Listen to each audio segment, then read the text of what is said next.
Morning. Thank you for inviting me at this very important event. I'm Sungil Kwak, working at KIEP. Today, I'm going to give a small talk about the Korea's New Southern policy. First, I'll briefly introduce New Southern policy of ROK. I will talk about the direction of a New Southern policy, which were resolved in 2018 by Presidential Committee on New Southern Policy. Second, we'll explore the background of a New Southern policy. To make it short, as global and domestic uncertainty have enraged, the global economy has to look for a new growth engine by diversifying economic relations with neighboring countries. Third, we introduce and review the accomplishments of New Southern policy. I summarize them in four respects. Finally, I will deliver the future direction of a New Southern policy based on its reflections. First, I introduce New Southern policy of ROK here briefly. Korea's New Southern policy has set the vision people-centered community of peace and prosperity, which consists of three community, people, prosperity, and peace community. In November 2017, President Moon announced New Southern policy in Indonesia for the first time. In 2018, in order to implement this New Southern policy, Korean government launched Presidential Committee on New Southern Policy, which decides directions for promotion of New Southern Policy. The next slide shows the directions and goals of each community resolved by the committee. First, the committee set the goal of people community as 15 million of mutual visitors by 2020 annually through these activities. As you see, this year is 2020. It will be updated considering the fast growth rates of the mutual visitors. The target could be 20 million by 2025.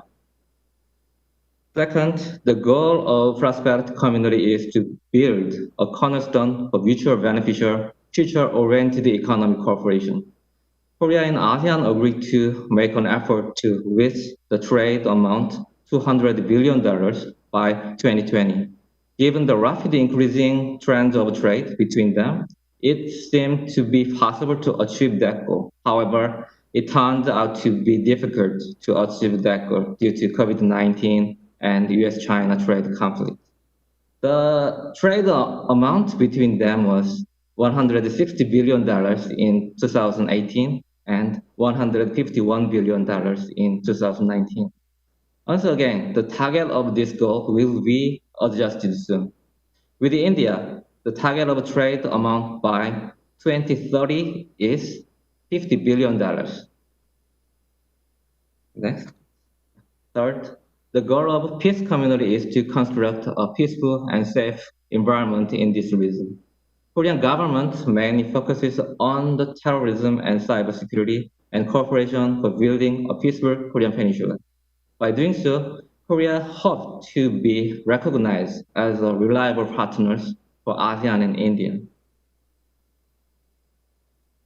Furthermore, in 2019, the Presidential Committee resolved extensive expansion of the cooperation areas, in particular economic cooperation. The committee added innovation industry fields related to the first industrial revolution, such as artificial intelligence, 5G, data economy, biohealthcare, digital commerce, e-commerce, etc., into original key cooperation areas such as infrastructure, tourism, commodity trade, and finance. In particular, to overcome Korea's weakest point of implementation of infrastructure projects, financial support platform, which is Financial Cooperation Center, will be installed in Indonesia to solve the difficulties of Korean companies and to corporate financial demand requested by ASEAN. In addition, New Southern policy has evolved. Compared to the old policies for ASEAN region and India, it expands its scopes, diplomacy level, and policy connectivity, as you can see in this slide. For example, in the respect of policy scopes, the previous policy was only a mercantilist policy to expand the market. However, the New Southern policy expanded its scope by including security and diplomacy and socio-cultural cooperation, as well as economic cooperation, based on the demands and needs of ASEAN and India. This slide shows the history of New Southern Policy. For 2 years after New Southern Policy was announced, the President of Korea has visited India and all 10 ASEAN member states, as well as held summit with them. By doing so, Korean government capitalized on last year, marking 30 years of South Korea-ASEAN relations, including through the ASEAN ROK commemorative summit and the first Mekong Korean summit. Now let's move to background of New Southern Policy. It can be explained by push and pull factors. In the economic aspect, the ASEAN and India recorded the high economic growth rate due to their FDI-friendly environment and favorable production conditions. On the contrary, Korea needs for new growth engine because the shortage of workforce due to a rapid turning into an aged society, as well as high global economic uncertainty, including US-China conflict and protectionism, COVID-19, and globalization, pushing global trade to reduce. In addition, the diplomatic reasons could be considered. Now let's think about the reason that Korean government has to implement New Southern Policy, which is push factor for us. As you see, the Korea's potential growth rate keeps decreasing as time goes. It is due to the rapid change of population structure. According to Korean Statistical Bureau, about 50% of total population is over 65 years old in 50 years. As the population ages, productivity will be weakened and the level of investment and savings rate will fall as well. Korea's potential growth rate is also suffering from the rapid reduction of the number of workforce. We need new growth engine. Another push factor is the increasing in global economic uncertainty. From 1990 to 2007, globalization with fully grown supply chain pushed up the trade, thanks to tariff cuts, cheaper communication, and lower cost transport. After the rise of domestic supply chain in China and other emerging economies, the global trade intensity is decreased because they are now consuming more of what they produce. Trade volume growth has been slow. Furthermore, the Japan's tightening export regulation on export to Korea makes Korea face another economic uncertainty.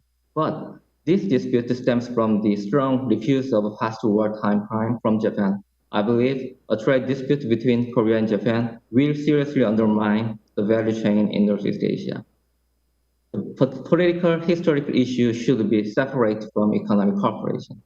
The Japan's tightening export regulation have prompted Korea to become interested in the production of material, components, and equipment. In the long run, we will make the Korean economy more robust. In addition, this experience also gave a good insight for developing countries in ASEAN.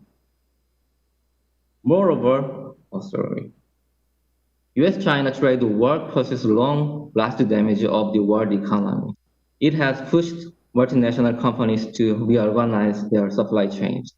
Besides, the firms have experienced a breakdown in supply chain because of COVID-19. Those events could put the world into a totally uncertain era. Fortunately, Korea has succeeded in responding to COVID-19, raising its national reputation, but reorganizing its supply chain remains a challenge. I believe that Korea and most its neighboring countries, including ASEAN and India, faced these uncertainty as well. To get over those uncertainties together, we should open our hearts to each other and cooperate with sincerity. This is the value of New Southern Policy. The first pull factor is that ASEAN and India are most attractive region for multinational companies. India and ASEAN region in record high growth rate over last 10 years. The GDP of ASEAN reached $3.0 trillion in 2018, which is the fifth largest in the world. Moreover, CIEM, the economic forecasting agency, predicted that India's GDP will reach the third largest in the world in 2024. Moreover, the great advantage of India and ASEAN region is the large population as you see. The share of young workforce is much greater than Korea and Japan. These valuable factors can help to solve the difficulties of world economy, including Korea. Another proof factor is ASEAN region and India are rising trading partner for Korea. As this table shows, ASEAN is the second largest Korea's trading partner. As you see, while Japan's share of total trade of Koreans is decreasing, ASEAN share is increasing recently. This is attributed to direct investment of Korean companies into ASEAN, as seen in the next slide. Currently, Korea's foreign direct investment flow into ASEAN is greater than that into China. ASEAN is the second largest investment destination following the US. Korea's multinational companies and SMEs have jointly constructed their production network across the ASEAN area. These activities are mostly private-oriented. I mean, Korean government didn't consider supporting policy for the Korean companies working in ASEAN deeply before New Southern policy. The New Southern policy will support private economic activities now. For example, supporting local ASEAN companies to work with Korean companies by sharing skill, knowledges, and know-hows of rapid development and a growth experience. Ultimately, ASEAN firms could participate in the Korean firms supply chains soon. As you see, the rising uncertainty requires for us to prepare for new cooperation framework with neighboring countries each other, which is free and open in the Pacific, or Belt and Road Initiative, and the New Southern Policy, etc. Under this circumstance, the New Southern Policy can be interpreted as a chain reaction to rapidly changing regional policy of major countries such as the US and China. I believe that US vision for a free and open in the Pacific also reflects all these changes as well as China's Belt and Road Initiative. Now let's think about the accomplishment of this Southern policy. There are several important achievements of New Southern policy.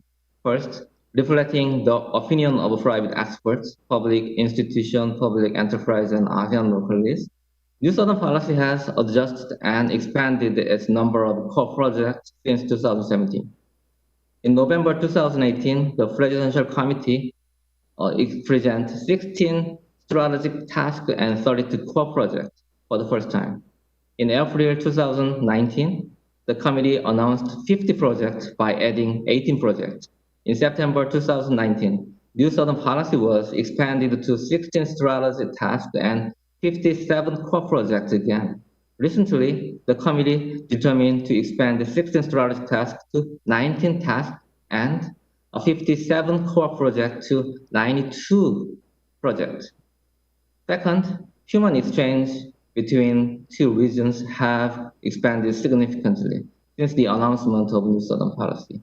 The institutional barriers for expanding human exchange will alleviate by the introduction of multiple visas and electronic visas, the expansion of the scholarship program, the strengthening of economic cooperation, and the spread of the Korean wave, which is the export of Korean popular cultures. Visual tourism increased by 11.4% per year, from 8.9 million in 2016 to 12.3 million in 2019. Third, the goal of prosperity includes reaching $200 billion of trade with ASEAN by 2020. To this end, Seoul has focused on both strengthening the institutional basis for promoting trade and investment and participating in infrastructure development projects for ASEAN connectivity. Currently, ASEAN is Korea's second largest trade and investment destination.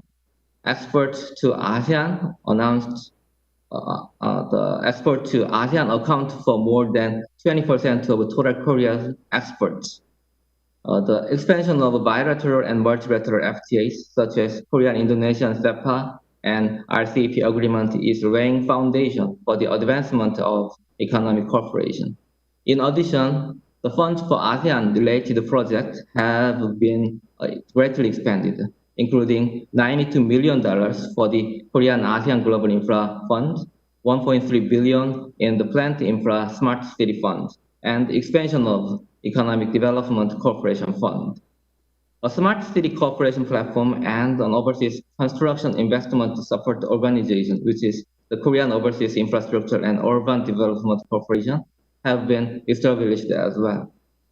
First, New Southern policy is emphasizing security and defense industry cooperation to consolidate a regional peace cooperation. For example, the initiative to develop the demilitarized zone as an international peace zone received support at the ASEAN-Korean Commemorative Summit last year.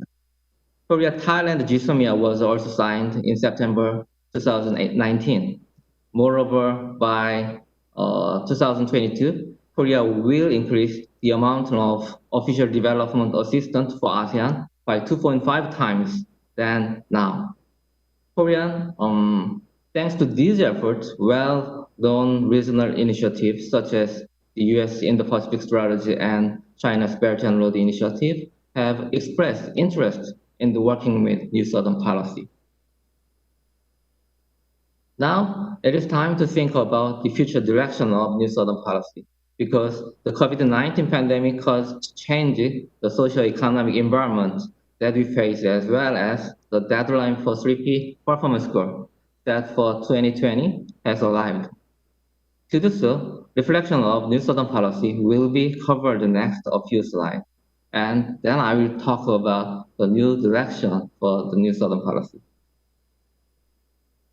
In fact, the New Southern policy can be interpreted as the outcome of Korea's struggle for survival in rapidly changing international environment, as I told you in the previous slide. Since it focuses on fortifying relations with ASEAN and India, it may be misunderstood as distancing Korea from the United States, China, Japan, and Russia, and the international order of Northeast Asia. But rather, South Korea is advancing the New Southern policy as a new multilateral framework to form new relationships along with the United States, China, Japan, India, and ASEAN.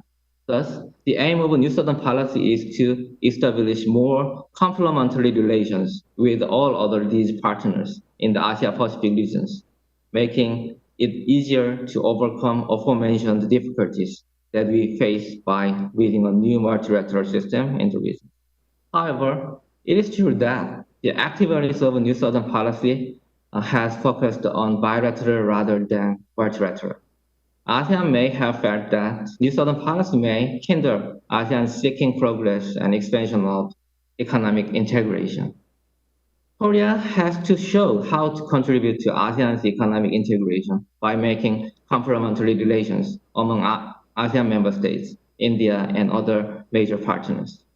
Some may question if it is possible to whether effectively form complementary relations with ASEAN member states and other partners through New Southern policy.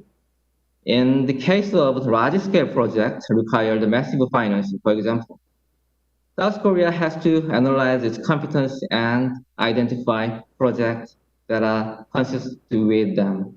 In order to drive projects beyond its capability, it is necessary to seek third-party partners of the New Southern policy. The best candidates of it could be one of the major powers who can work in harmony with Korea's development experience, in which ASEAN member states and India are interested. Since the announcement of New Southern policy, unfortunately, little effort has been made to find like-minded third-party partners working together in Asia-Pacific region, whose cooperation is necessary to make better utilization of Korea's development experience. For example, Korea may consider the United States such as partner of New Southern policy. The vision of free and open Indo-Pacific announced by President Donald Trump at the APEC leaders meeting in 2017 seem to be share the value of Korea's New Southern policy, openness, inclusiveness, and transparency. Given that the United States has recently suffered a reputational setback with ASEAN, according to IC Survey 2020, 47% of ASEAN experts are convinced of sorry, U.S. reliability as strategic partner and regional security provider. If the U.S. and Korea can create a space for synergy in Southeast Asia and South Asia in economic risk perspective, both countries can be better recognized by ASEAN than before.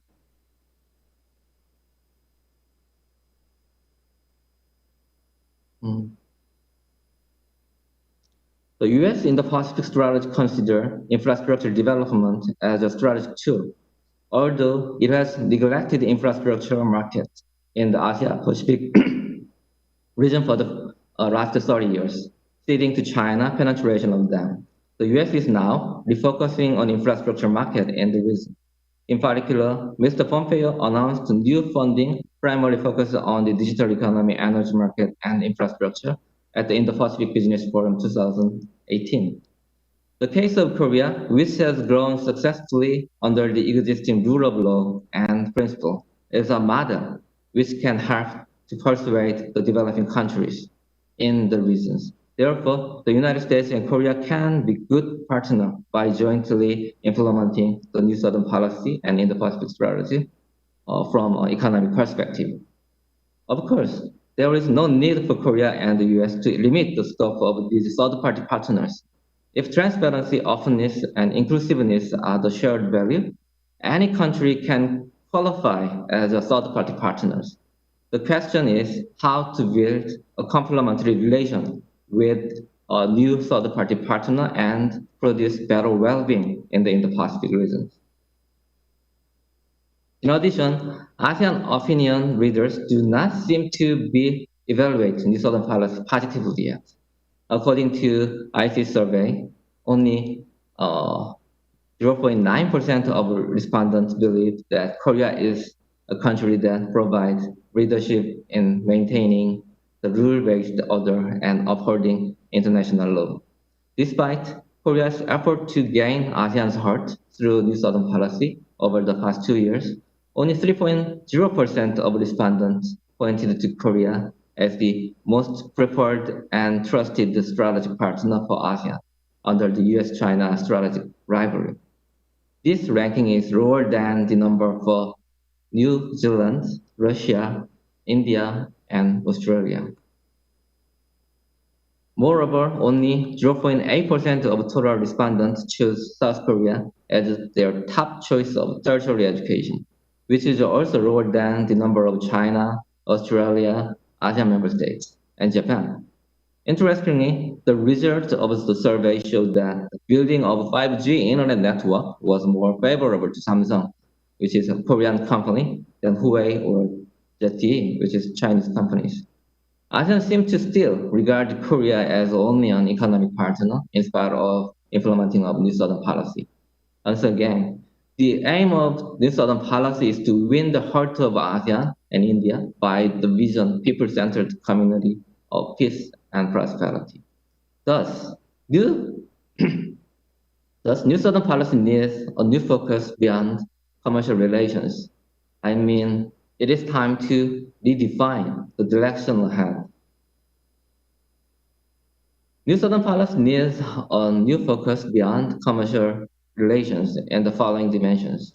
First, the identity of New Southern policy should be clarified, whether it is a regional initiative or just a corporate policy with neighboring countries.